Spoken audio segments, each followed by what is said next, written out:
Pag-usapan natin yung benefit na makukuha mo kapag meron kang antibiotic drops for nasal and eyes ng iyong mga pet. First time ko siyang ginamit sa aking pusa na si Pickles.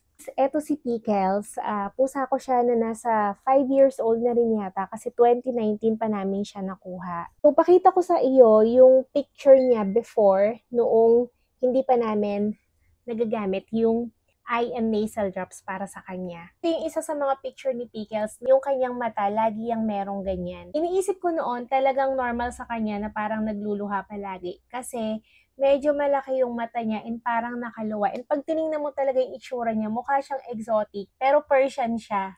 Ito pa yung isang picture niya. Eto guys, mukhang bagong paligo yata siya rito. Medyo malinis yung kanyang mga mata. Eto naman yung picture niya na parang may mga bagong luha na lumalabas dun sa mata niya. Pag tinignan niyo yung mata niya, malaki talaga. So, akala ko normal lang sa mga pusa na kapag malaki ang mata o parang lumuluwa yung mata, laging lumuluha. O, diba? Akala mo galit. So, eto siya ngayon, guys. Ayan. Pag tinignan niyo yung mukha niya, wala siyang stain. Kaninang umaga ko pa siya ino-observe at hindi siya nagkakaroon ng mga stain. Sobrang grumpy na ni Pickles ngayon. Palagi siyang parang nagmamadali, may gustong puntahan. Pero pag tiningnan mo yung mukha niya, ayan o.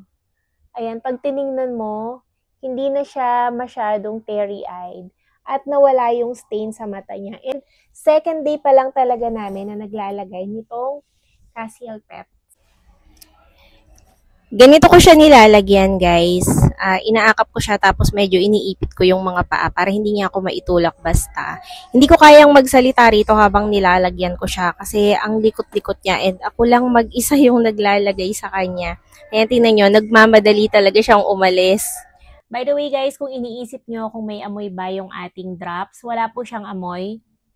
Ayan, doon sa first video ko nito, napansin niyo inaamoy siya talaga nung pusa ko. And ang tagal niyang tinitingnan talaga kung may amoy ba. And wala naman. So, pumapayag siyang malagyan. Although kapag nalagyan ko na yung mata niya, parang ayaw niya na, gusto niya nang umalis agad. Kasi siguro hindi siya comfortable na merong pumatak doon sa kanyang mata.